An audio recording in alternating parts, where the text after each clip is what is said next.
Hello and welcome to a look ahead at the week through Vedic astrology for the week beginning the 16th of May 2016, taking you all the way up to and through the 22nd of May 2016.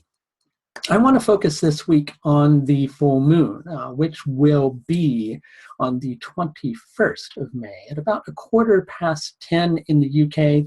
As always, if you go on to timeanddate.com, you can note the time difference between UK time and your time and find out what time that will be in your particular time zone. So the full moon in Anuradha Nakshatra, and there's a lot of interaction between the moon and other planets as this is going on. Obviously between the moon and the sun, because that's what creates a full moon. But equally, the moon will be receiving very strong aspects from Venus, Mercury, Saturn, and Mars. And we're going to talk about that this week.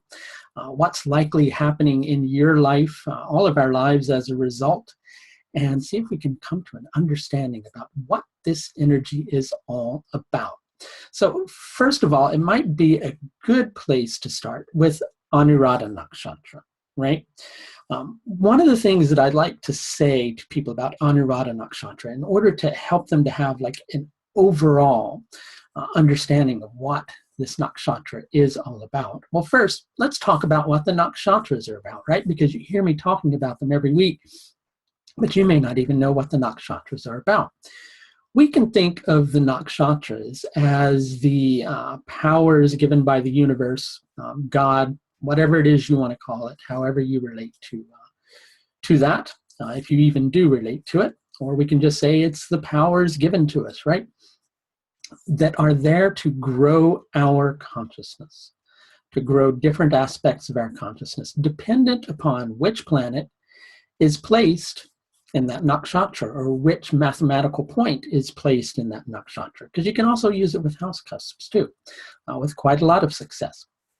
But I digress. So let's get back to Anuradha Nakshatra.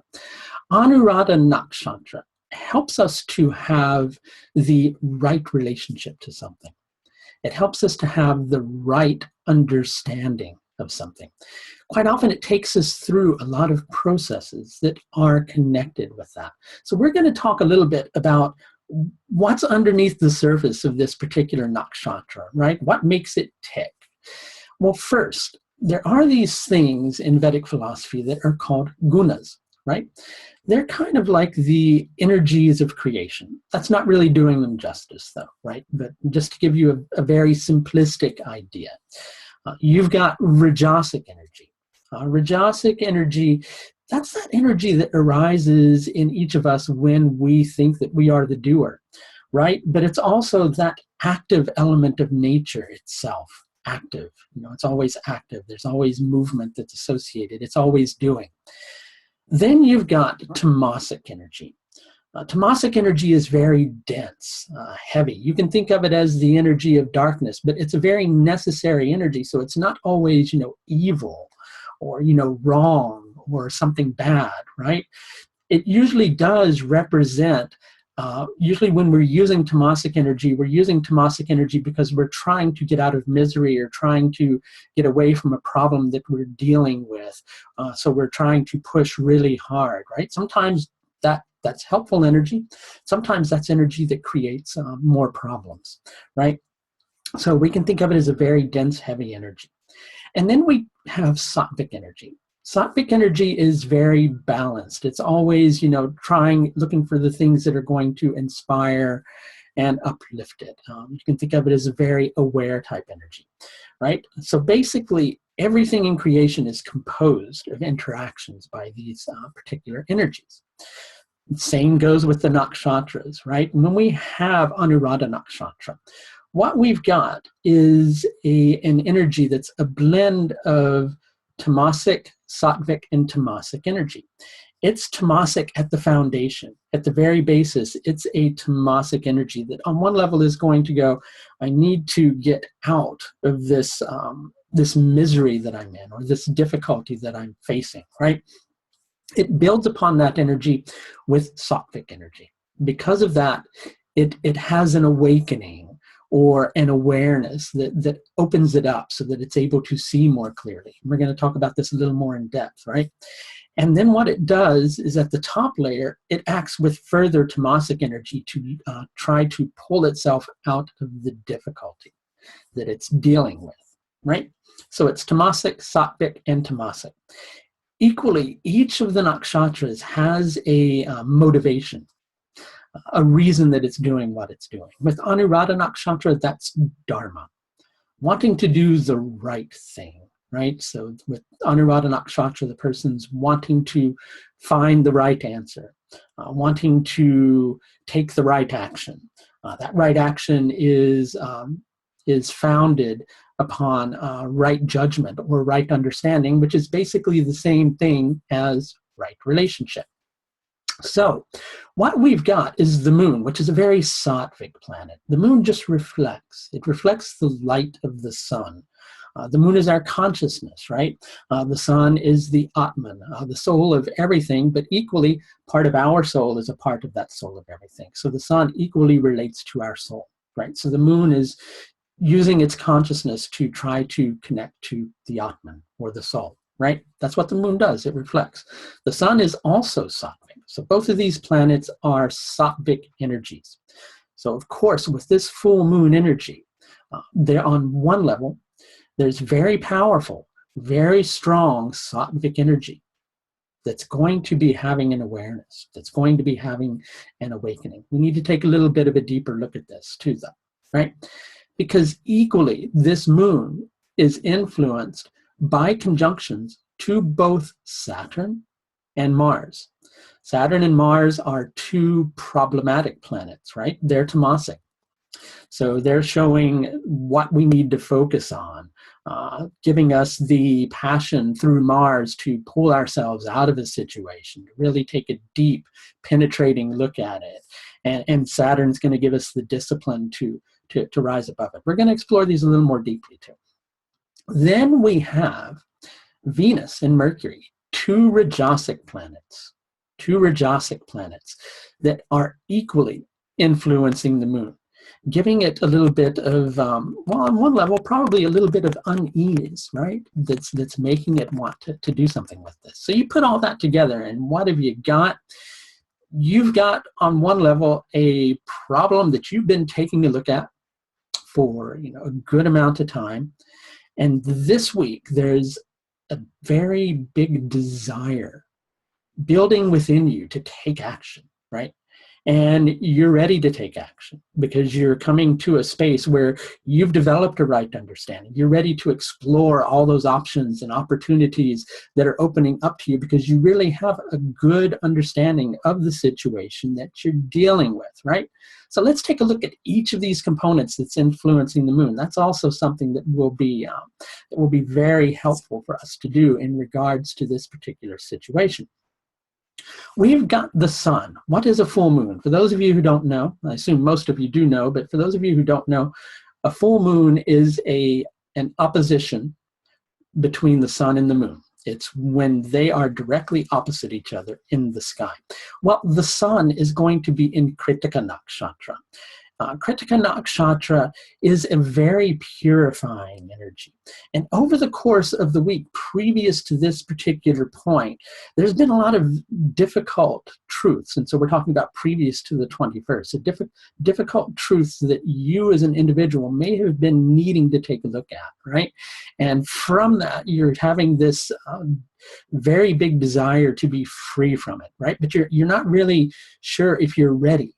And you're not really sure if you have the right understanding about it until a little bit later on in the week when you reach a space when that clarity is going to begin to dawn on you in alignment with the full moon, right? It's important to understand where the full moon falls in your chart so that you can have an understanding of what it's influencing, what this is all relating to for you. And at the end of the video, please stick with it because I'll point out a link for you so that if you're wanting to have an astrological consultation and get to the root of what's going on beneath the surface for you, that you can do that. Okay, so that's what's happening between the sun and the moon, those two sattvic planets, right? You're coming to this realization, this understanding of going, you know what, I got to get out of this. I've got to create some changes, but you know what, I'm not really sure what to do yet. right? I have somewhat of an understanding, but I'm not feeling perfectly clear. And this has been building over the last couple of weeks. Then we've got Saturn and Mars, right? The moon is very close to Mars. So on one level, this is going to be a very passionate and very energetic full moon, right? For lack of a better way to put it, it's probably going to light a fire underneath you, right? And really make you feel compelled to do something, especially because that Mars, right? We can look at the section of the nakshatra that a planet's in. We can do really fine-tuned astrology. And Mars is going to be in a section of Anuradha Nakshatra that's going to give it the impulse to take action, the impulse to take right action. Even though it's a retrograde planet, it's giving you that deep penetrating insight and building a fire within you with which to act, right? And that Mars is very close to the moon. They're both in Anuradha Nakshatra. And then you've got Saturn, which is in Jyeshta Nakshatra, which is giving you the insight, the discipline, the recognition that you need to understand what you're needing to do, and it's helping you to see clearly. And that's being supported by the ruler of Jyeshta Nakshatra, which is Mercury, which is across in Bharani Nakshatra. Mercury in Bharani Nakshatra is helping you to be determined, helping you to feel that passion to create a shift, because Bharani is about shifting from one phase of existence to another. So you're beginning to see what you need to let go of and what you need to hold on to. You need to hold on to what you're shifting towards. You need to let go of where you've been in the past. And retrograde periods are really good at taking us into deep reflections of the past. So I'm sure there's been a lot of that going on for you too. Then we've got Venus, equally in Kritika Nakshatra. Venus in Kritika Nakshatra over the course of the week, well, it's going to be, really, for lack of a better way to put it, initially kind of making you feel perhaps, even though you're feeling a desire inside of yourself, because of the position of the sun earlier in the week, there's like this lack of confidence in terms of what to do. But when we get to the full moon, that all begins to dissipate and disappear. The difficulty that you've been perhaps dealing with facing I'm going to use the word tragedy, but I don't mean that your life is going to be really tragic this week, so please don't misunderstand. People often do that. But facing the tragedy of what you're dealing with, tragedy and trauma like happen in our lives daily, right? We get pissed off about something. That's a tragedy. That's a trauma. That's more what I'm talking about. So you haven't really been sure of what to do with it. You've had an inkling. Well, everything kind of reaches a crescendo around the full moon, and you feel like you have no other choice but to really take action. And you feel pretty certain you know what to do, right? And it's just about, you know what, the time is now, and the impulse is right, and I just got to do something about it.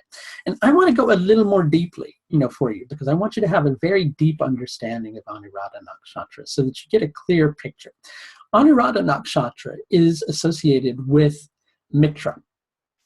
That's a deity. Mitra in the Rig Veda, one of the ancient Vedas, is listed as the power that brings people together. So here we have that concept of interacting with people or interacting with things, because we have the right relationship with things too. So he is the light of the day. Mitra is the light of the day, whereas Varuna is the light of the night.